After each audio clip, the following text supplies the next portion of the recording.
Maybe there's no such thing as an average talking head when it comes to people who are doing various kinds of commentary, various kinds of way, but I think it's fair to say that if there was one, I'm not in the group of what would be considered average. Most people who talk on the internet, on radio and television, or even write articles of one sort or another for a living seem to be educated, intelligent folks. I, on the other hand, am an ex-military member with a limited post-secondary education, and I work in a technical field where, or that is dominated by folks with degrees. That's what I do. I'm a software developer. That's what I do for my daytime gig. Today, though, I wanted to focus on military service. Hello, this is the Daily Summation from Kurt's Religion and Politics. I'm your host. I'm Kurt. Today is Monday, the 25th of January of 2021. Welcome to everyone who's here on Rumble, who's here on YouTube, and is listening on the podcast. Thank you for coming along. And again, the subject of today's little discussion will be military service. Those who know me very well at all know that I did about 9 years in the Air Force. A little tiny bit less than that, but almost 9 years. And I started out as a supply warehouseman. The military called it, the euphemism was material facilities specialist, right? Sounds attractive, sounds romantic, but it's not. It's just plain old warehouseman. And after that, I spent about 4.5 years as a communications computer systems operator. Often that meant glorified message passer, right? But it meant that you had to have quite a serious security clearance to do particularly the job at the level that I was doing it. So I had a top secret sensitive compartmented information NATO cryptographic access security clearance. Try saying that 3 times fast. Anyway, given what happened recently in the nation's capital, I wanted to spend just a moment sort of talking about the military and my experiences and what people expected and were, found as a result of their time in the military when I was in. Now, the first thing I want you to keep in mind is I joined the military in 83, beginning of 83, and left at the end of 91.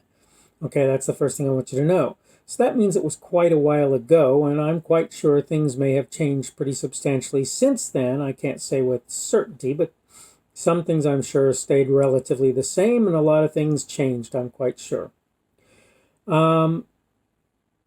One important thing that I want to note is when I went in service, I was a person without a path. I didn't really want to go to college because I didn't feel like it was something that I would do well at, and I'm pretty sure I was correct in that assumption. Okay. On the other hand, I did not want to just do any old dirty nasty job. Not that there's anything wrong with that, but that I didn't feel myself up to the task. In other words, the jobs were fine. I was the problem, okay? You out there doing those jobs that are harsh, difficult jobs, I commend you highly because I was not, it's not so much qualified as I know that I would not have done well, and it probably would have done me serious harm to do so. You guys are tough as nails, and I applaud you all the way for what you do, and I just want you to know that if you work hard for a living, whether you're a landscaper, whether you dig ditches, whether you work in various and sundry positions that require you to do long hours and hard work. I want you to know that you're appreciated, at least by me, if nobody else does that, because, man, I'm here to tell you I wasn't ready to do that. And when I went in the military, it was with the idea that I was kind of going to avoid a lot of that, and I think that it's a fair thing to say that I did. Now, obviously, it was a trade-off because the possibility was, depending on what happened, I was going to potentially have people shooting at me or planting unexploded ordnance near me that I had to deal with. I was quite lucky in that I really never had to do that. But the point is this. The first thing I want to say is this. There were as many reasons for service as there were people who served.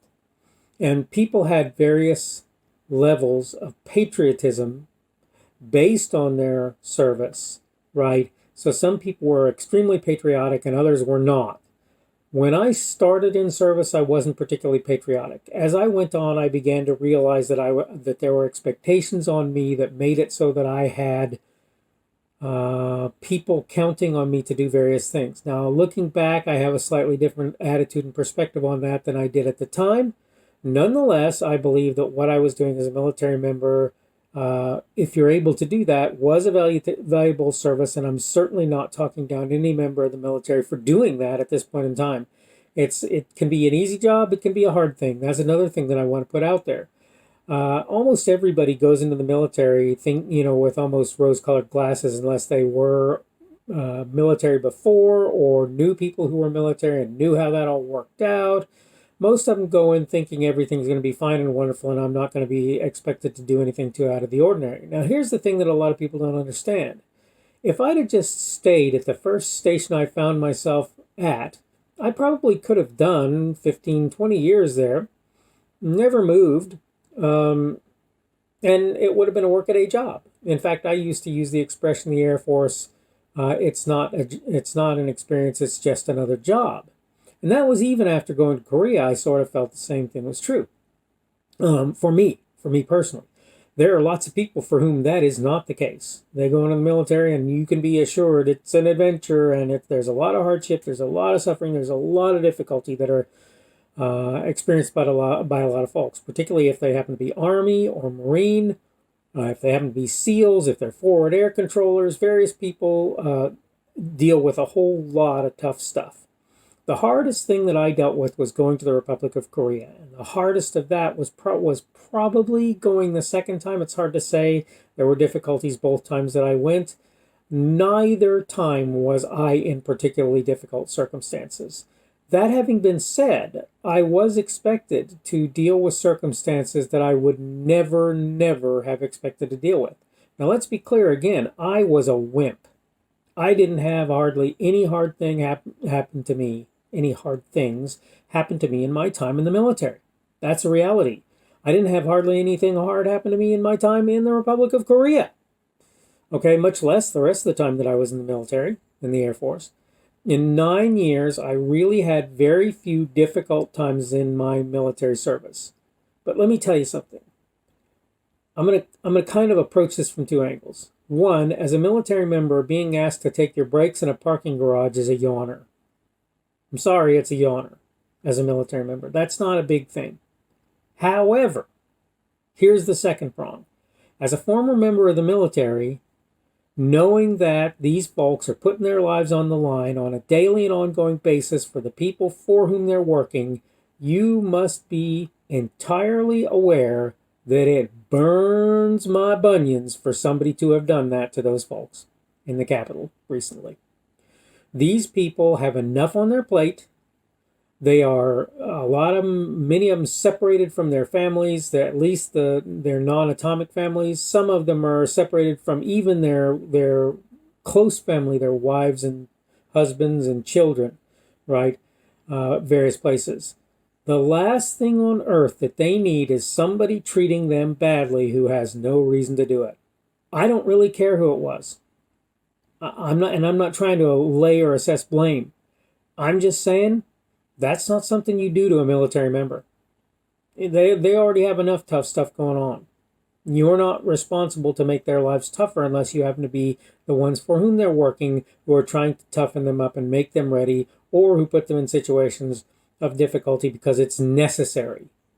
Those positions of difficulty that they faced when they were in the Capitol were not necessary. In fact, I'll be honest with you, I don't think it was necessary for them to be in the Capitol at all. But here's the thing I want you to take away. Those of us that have been in the military know very well that people who are in the military should have an expectation that they're going to have hardships, that they're going to do suffering, that they're going to have difficulties of various kinds. That's just part of military life, and you need to know that it's there. That doesn't mean that I want them to. That doesn't mean that I would like them to. That doesn't mean I want to see it pushed on them. It's particularly true that I don't want to see it put on them when they are doing something that should not be that way. The last thing I want to do, I don't really believe in a military these days, but for those people who are in the military, let me assure you, where I never went through the difficulty that many of you are going through at this point in time, you are appreciated for what you do. Even if I don't agree with the military, I do understand that you're doing something you think is the right and proper thing to do. And I appreciate you for that, and I salute you for that. Okay, I'm about out of time, so I better get back to doing other things now. Again, it is the 25th of January of 2021. Today is Monday, the start of the work week. I hope your work week is starting out good today, and hopefully we will see you again tomorrow. The speaker on this edition of the Daily Summation is Kurt Schubert. This video was recorded on Monday, the 25th of January of 2021. The Daily Summation is created for Kurt's Religion and Politics.